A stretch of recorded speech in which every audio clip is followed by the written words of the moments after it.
સોમનાથ સ્વાભિમાન પર્વ કાર્યક્રમમાં આપણી સૌની સાથે મંચ ઉપર ઉપસ્થિત વિશ્વના સર્વાધિક લોકપ્રિય નેતા અને ભારતના યશસ્વી વડાપ્રધાન આદરણીય શ્રી નરેન્દ્રભાઈ મોદી સાહેબ, મારા સાથી નાયબ મુખ્યમંત્રી શ્રી હર્ષભાઈ સંઘવી, મારા સાથી મંત્રી શ્રી જીતુભાઈ વાઘાણી, અર્જુનભાઈ મોઢવાડિયા, પ્રદ્યુમનભાઈ વાજા, કૌશિકભાઈ વેકરિયા, સાંસદ શ્રી રાજેશભાઈ ચુડાસમા, આમંત્રિત સર્વે સંતગણ, પ્રેસ મીડિયાના મિત્રો, સૌને મારા નમસ્કાર. જય સોમનાથ.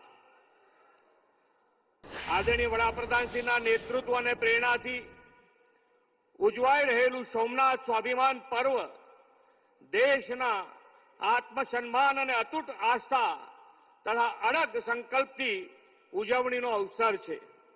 12 જ્યોતિર્લિંગનું પ્રથમ જ્યોતિર્લિંગ આ ભગવાન સોમનાથનું મંદિર એ માત્ર મંદિર નહીં, ભારતના આત્માનું પ્રતીક છે.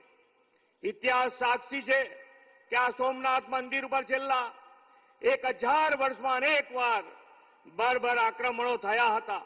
મંદિરને તોડવાનો પ્રયાસ થયો, પરંતુ કોઈ આક્રમણો ક્યારેય ભારતની આસ્થાને તોડી શક્યા નથી. આજે પણ ભવ્યતા અને દિવ્યતાથી ભગવાન સોમનાથ બિરાજમાન છે. સોમનાથથી અખંડ આસ્થાની કથા અનેક વીરોના ત્યાગ અને બલિદાનથી ભરેલી છે. વીર હમીરજી ગોહિલ, ચૌલાદેવી, વેગડા ભીલ જેવા શૂરોએ પોતાના યોદ્ધાઓ સાથે સોમનાથ દાદાના રક્ષણમાં સર્વોચ્ચ બલિદાન આપ્યા હતા.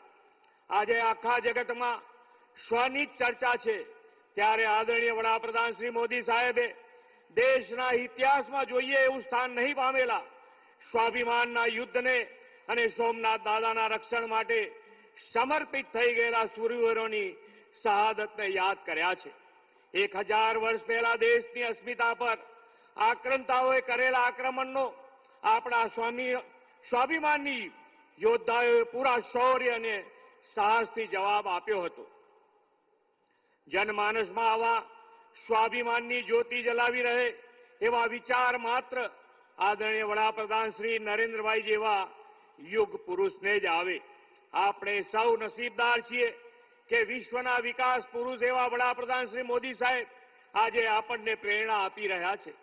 આખા યુગનું નિર્માણ કરનાર વિઝનરી લોકનાયક શ્રી મોદી સાહેબે પ્રત્યેક ભારતવાસીઓના સાંસ્કૃતિક રાષ્ટ્રવાદનો જે ભાવ જગાડ્યો છે તેનું ગૌરવ કરવાનો આ અનેરો અવસર છે. સોમનાથ મંદિરની ગાથા કોઈ વિનાશની ગાથા નથી. એ તો 1000 વર્ષથી આપણા અડગ સ્વાભિમાનની અને ક્યારેય અસત્ય સામે ન ઝૂકવાની વિરાસત છે. ગુજરાતના પનોતા પુત્ર લોહ પુરુષ સરદાર સાહેબે દેશની આઝાદી પછી સોમનાથ મંદિરના પુનઃનિર્માણનો સંકલ્પ કર્યો હતો. આ સંકલ્પને પૂર્ણ કરતું આજનું ભવ્ય મંદિર પથ્થર કે ઈંટોનું ચણતર નહીં, ભારતના આત્મવિશ્વાસ, આધ્યાત્મિકતા અને સરદાર સાહેબની દૃઢ સંકલ્પ શક્તિની વિરાસત છે. વડાપ્રધાન શ્રી મોદી સાહેબે આપણા શ્રદ્ધાના કેન્દ્રોની આવી વિરાસતને જાળવીને આધુનિક કાયાકલ્પ કરવાની સંસ્કૃતિ વિકસાવી છે. કાશી વિશ્વનાથ, કેદારનાથ, મહાકાલ, બાબા વૈદ્યનાથ ધામનો વિકાસ, અયોધ્યામાં ભવ્ય રામ મંદિર, પાવાગઢમાં મહાકાળી માતાને 500 વર્ષ પછી ધ્વજારોહણ, અંબાજી ધામનો સર્વાંગી વિકાસ અને સોમનાથ તલીમ સંગમ તથા સોમનાથ સ્વાભિમાન પર્વ. વડાપ્રધાનશ્રીએ યાત્રાધામોના આવા હોલિસ્ટિક ડેવલપમેન્ટની જે પરંપરા ઊભી કરી છે તે વિકસિત ભારત 2047નો આધ્યાત્મિક સ્તંભ છે. વડાપ્રધાનશ્રીના નેતૃત્વ અને દિશા દર્શનમાં વિકસિત ભારત માટે આપણે દેશના ભવ્ય વારસાનું જતન કરવા સતત પ્રયત્નશીલ રહીએ. વ્યક્તિગત જીવનમાં શ્રદ્ધા અને ભક્તિ વધારીને સામાજિક સદભાવના અને સમરસતા માટે કાર્યરત રહીએ. વિકસિત ભારત, આત્મનિર્ભર ભારતનું નિર્માણ આપણો મૂળ જીવન મંત્ર બનાવીએ.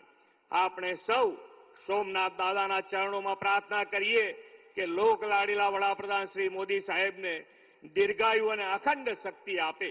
ભગવાન સોમનાથના કૃપા આશીષથી તેમના નેતૃત્વમાં ભારત વિશ્વગુરુ સ્થાને બિરાજે. આ સોમનાથ સ્વાભિમાન પર્વ એ દિશામાં પ્રેરણા આપનારો ઉત્સવ બને એ જ પ્રાર્થના સાથે વિરમું છું. ભારત માતા કી જય. વંદે માતરમ. જય જય ગરવી ગુજરાત. જય સોમનાથ.